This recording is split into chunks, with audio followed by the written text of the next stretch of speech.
Hammerhead got a job. Shit just got real, people. So this episode of One Punch Man definitely felt like a lot of singular chapters that were kind of stitched together and made to seem smoothly as if it was one cohesive, episode. But it definitely felt like singular comedy chapters that were kind of stitched together and like morphed to have some sort of one full-on episode, which I think I'm not really, obviously I don't read the One Punch Man manga like that, but I think sometimes it does that, so that's why they had to do it with this particular episode, where it kind of felt a little bit like the beginning of the episode. We have faster than the speed of sound, whatever, Sonic, you know what the fuck I'm talking about, but then shortly after it goes into different things. It has the seaweed looking bitch, and it has like multiple different things going on with the episode. So again, I think that's attributed to the actual manga possibly having more comedic chapters that don't really exactly flow from one chapter to the next all the time. But with the start of the episode, Saitama needing to have some sort of hero work done within a week, if not he gets taken off the registry, and Sonic yet again. Honestly, if I had to relate Sonic to anybody, he kind of reminds me to a small degree, because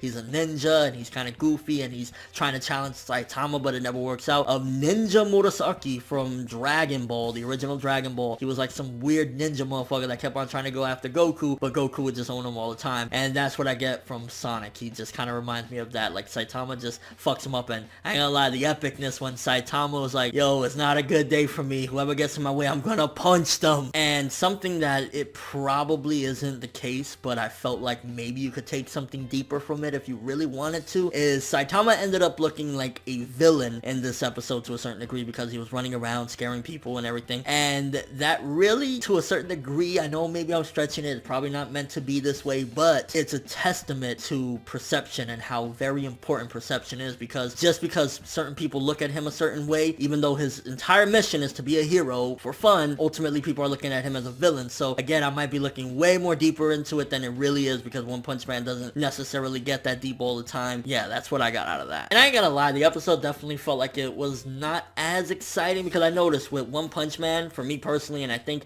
in general when, watching the series and whatnot, the episodes are more interesting and feel like they're doing something productive when you have Saitama and Genos on the scene. When you have both of them on the scene, it just feels as though that's what brings life to the show. So when you had the Mustachio, I think his name was, and he was fighting that seaweed dude, don't get me wrong, or seaweed chick, shall I say, it was awesome. Art and animation looked really cool and shit like that, but it was like, oh, it's missing something. Once you bring Saitama in there after Mustachio and his friend got fucked up, it's like, oh, that's exactly what you need. Like, I think Saitama and Genos is really what brings this show to life, because the superheroes, okay, cool, yeah, the superheroes, oh, there's villains, there's the organization, which I felt one of the cohesive things about the episode was the spread out scenes of seeing the organization constantly reporting on things. That's what I felt as though made it more so like one full-on episode, because again, it felt like a bunch of different things going on in the episode. But when Saitama fucked up the seaweed bitch, we didn't even get to see it, but we just see him come back with the seaweeds. It was kind of cool how it happened off screen, because I'm not a fan of when fights go on off screen, but it was like, yeah, I got some groceries done. Like, Saitama's a fucking boss. And there was also some build-up of villains, but again, this episode, it was probably one of the weaker ones. I mean, even probably weaker than last week's episode. Not to say that it was a bad episode in any way,